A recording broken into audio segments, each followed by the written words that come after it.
Welcome to the Mobile Home Park Mastery Podcast, where you will learn how to identify, evaluate, negotiate, perform due diligence on, finance, turn around, and operate mobile home parks. And now, here is your host, the fifth largest mobile home park owner in the United States, Frank Rolfe. Mobile home parks require lower management, but they're not devoid of management. This is Frank Rolfe with the Mobile Home Park Mastery podcast series. It's our third installment in a 5-part series on lessons learned from failed parks. And we're going to be talking about management fails, the things that you can do to destroy your property utilizing bad management. Let's start off with collections. As we all know, most mobile home parks, not all, but most, are in the affordable housing sector. This means that customers do not have a lot of money. And as a result, if you don't stay on them, you won't get paid.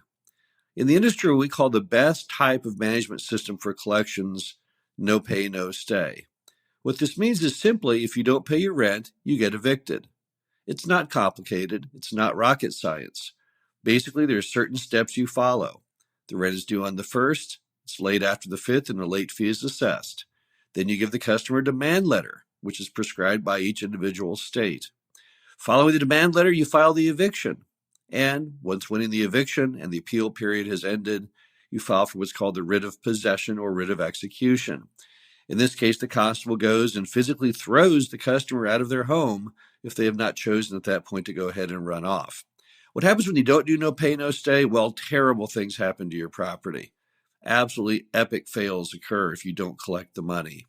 We've bought mobile home parks from mom and pops that had up to 30% of the tenant base not paying the rent. And I don't mean recently, I mean sometimes for years. It is not uncommon in some mom and pop parks to see $7,000 or even $10,000 balances owed on a $300 monthly lot rent because the customer hasn't literally paid in years. You cannot run your property in this manner. If you do not have revenue coming in, you clearly cannot cover any of your expenses and or your debt payment. And on top of that, you're not going to hit any of your requirements with the lender when you made the loan to begin with. You will look like a complete idiot. So, what does it mean? It means you have to enact no pay, no stay. No other system works. If you are doing partial payments, forget it. If you are trying to let people pay on their own on an honor system, it's never going to happen. The only system, regardless of the location of where property is, style of operation or tenant base is, you must toe a strict line that they've got to pay or they simply cannot stay. Another big management fail is when they don't abide by the rules, and we call this no play, no stay. If you don't play by the rules, once again, you can't stay in the mobile home park. Even though people own their own homes, they are still subject to that lot lease agreement to keep the home on our property. And if they elect not to keep the property in good condition, if they let their home go down the drain, the skirting fall off, junk in the yards, a couple pit bulls on chains in the yards, the park owner always has the prerogative of not renewing their lease. Most leases in the industry are month to month, so it's not that difficult. And we call this process no play, no stay. We don't want to lose any customers. We want to keep all of our customers. It makes no economic sense to throw a customer out.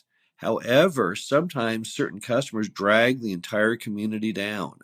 They refuse to follow the rules, and it damages the quality of life of everyone in the mobile home park. As a result, you've got to, on the worst case basis, utilize no play, no stay. Now, you're way better off going to the residents in advance of that situation and trying to work with them amiably to resolve it. But we've had residents tell us, get off my lot. I don't care what you say. I'll do whatever I want. That attitude will not work in a community. It doesn't work in the city itself. That kind of resident needs to move way out in the county when there's no one around for miles. When you have neighbors in very close proximity, yet you refuse to do anything that most people would know you have to do in a modern society, then that customer simply cannot remain. And on that note, no play, no stay also damages, obviously, your property condition, which ruins the way things look, which is going to negatively affect you when the bank does their annual inspection or when you go to sell the property or refinance the property or get it appraised. So that falls into another additional management fail, which is property condition. Now, most mobile home parks don't have a lot of property to take responsibility for. You have the common areas, which can sometimes be a clubhouse and a pool and your entry. And then, of course, you'll also have your vacant lots. But sometimes the worst thing we see in the mobile home park are the common areas. How many parks have you driven into where the clubhouse has a broken window with a board over it? How many of you seen where the pool is green with slime? How many of you seen where the playground equipment has fallen off? The swings have fallen right off the poles. All you can do with the thing that holds the swing up is do a chin up if you wanted. That's not good for business. So that's another epic management fail, is when the common areas themselves look terrible. No property should ever exist in a situation where the common areas are not leading the way. Those should set the example to the whole mobile home park tenant base that we care. We want to have a nice property. If you let your common areas go down the drain, it's only a matter of time before the rest of the park goes down the drain too. Next is no sense of urgency on occupancy. This is another epic management fail. What happens is the owner of the property lets the manager, who doesn't much care anyway because it's not their money, run wild when it comes to having vacant units or vacant lots. Here they have a 1990s home. It needs only $1,000 of work. The demand is off the grids. You can easily get a customer in a few days with a simple ad in the newspaper. Yet the home sits empty sometimes for months, even years. We've gone into mobile home parks that we've purchased where there can sometimes be 10 homes or more stacked up, ready to rent, ready to sell, and the only reason there's nobody in them is that the manager refused to answer the phone or make any showings. That does not work. Once again, think of what you promised your bank. You're trying to hit at least stabilized occupancy of 80% or maybe even higher if the park was higher when you bought it. You can't let it go down the drain.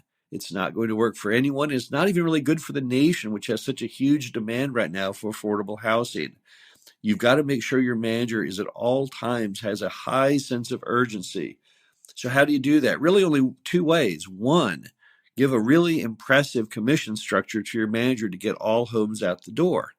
Number two, always stay on top of the manager, constantly bugging them and reminding them, how are we doing on getting that home out the door? And don't forget to look instead of the macro picture at the micro. Are the ads being run? Is the home properly cleaned out? Is the yard presentable? These are the things that get the home out the door. Don't just keep saying to the manager, hey, manager, did you get that home occupied yet? Instead, say, hey, manager, send me a smartphone photo of the banner at the front. Send me a smartphone photo of the signs in the window in the yard saying the home is for sale or rent. Show me a smartphone picture of the newspaper ad. Show me that you're on Craigslist. And then on top of that, start mystery shopping. It doesn't hurt to call your park all the time, pretending to be a customer to see, does the manager answer the phone? What do they say when they do answer the phone? These are the type of things that you have to do, the basic building blocks of getting homes filled. Yet so many managers out there are not doing them, and yet so many owners are letting them run wild. Final one is following the budget. One of the epic management fails, if not the most important one, is when the park owner fails to even be concerned about that very basic item called meeting their budget. When you bought that mobile home park, you gave that bank a budget, a P&L, a roadmap of what you were going to do. And you gave one to yourself, even if there's no bank, even if you own it free and clear. You owe it to yourself to follow that roadmap, that GPS system that says, here are the steps I have to take to get to where I want to go. And you've got to stay all over that budget to make sure that you do it.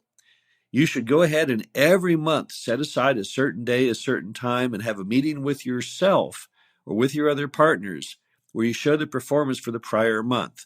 You look at the revenue, you look at the expenses, you look at your budget, you look at your actual, what really occurred, and the difference. Any item that is better than you planned, well, that's great. Don't worry about it. It's the items that didn't stack up to what you thought that you have to really be concerned about. You need to look at each one and brainstorm. What happened here? How was I so wrong? How can I get better in the future going forward? And then equally important, enact those steps. It's the old saying, think like a man of action, act like a man of thought. Don't just think about it. Take the action necessary to make it happen. A budget is really, again, like a GPS system. And if you don't do what the GPS tells you to do, where do you end up? I don't know where you end up, but you never end up where you were supposed to be. That's for sure. And with the demand for affordable housing so high right now, anybody who is not hitting or beating budgets has done something terribly wrong. The number one management fail we see on hitting budgets typically revolves around water and sewer. That's why so many park owners are retrofitting to water meters right now. Several reasons. Number one, it makes the tenants accountable for their own use, fosters conservation, which is good from an ecological standpoint. Additionally, it gets you out of the worrying game on their water and sewer use. It's very hard for you to stay on budget when you don't control the steps to stay on budget. By making them pay their own water sewer, it gets you out of the water sewer game in part. But it still doesn't solve issues such as mainline leaks. Every time you get a water bill, you need to look at the water bill, look at the same month the prior year, and then the month before as well, and say, is this bill on track? Do I possibly have a leak? We have bought parks where water leaks were as much as $60,000 a year. At a 10 cap, that's $600,000 of value that was erased because of the epic management fail of not staying on top of water and sewer. That simply is not going to work. Final epic management fail is when you let the manager embezzle. And I've seen some amazing embezzlements over the years. One property that I purchased in Oklahoma, the manager had embezzled roughly $1 million over the former decade. How did they do it? Well, this park didn't even take cash. What the manager did is they set aside they opened a second bank account in the name of the park with themselves as the only signing entity. They would deposit some portion of all checks into that account and then draw it down. Now, how did this occur in a modern world? Well, it's easy. In the old days, what mom and pop owners sometimes did is they gave the manager the checkbook, told him to go out and bring in all the revenue, pay out all the bills, and send them a check for the difference. In this case, it was an elderly mom and pop out of California. They'd owned the park in Oklahoma for a long time, but they had lots of other assets and they really weren't paying attention to it. They never visited it. So the manager saw the opportunity and started embezzling huge amounts of money. We're talking about $100,000 a year for a decade. Now, mom and pop had no debt, so it didn't cause them any problem paying their bills. It was simply, though, money that if they'd only properly managed the park would have been in their pocket and not that of the managers. So how do you stop embezzlement? Well, number one, never take cash. But number two, always be aware that you can still be embezzled even if you don't take cash. Let me give you two other examples of things that managers do. One thing a manager can sometimes do is tell you that you need to get a bunch of tools or supplies. And then when you get them, they turn right around and sell them on eBay. That's a pretty terrible one. But then this next one's even worse. They'll get in collusion with a plumber typically, and they'll tell you that there's a broken sewer main and it needs to be fixed immediately. It's going to cost $5,000. The problem is there's no broken sewer main. The plumber does no work, sends you a bill for $5,000, which you call the manager to see if it was successfully completed. And of course, they say, yes, it was. And then the plumbing company gives the manager $2,500, basically splitting the illegal proceeds. What can it do to your park? Well, many things. Those kinds of epic management fails can even cause the seller to sell the park off in distress, thinking they can't keep the water and sewer alive. But all of these definitely damage the overall value of the property so that when you go to sell it, you do not hit your goals at all on value. And it's a shame because the value was always there. You simply lost it through your epic management fail. Now, next week, we're going to go over great financing fails in mobile home parks. And again, this is Frank Rolfe with the Mobile Home Park Mastery podcast series. Thanks for being here. Talk to you again soon. Thank you for listening to the Mobile Home Park Mastery podcast.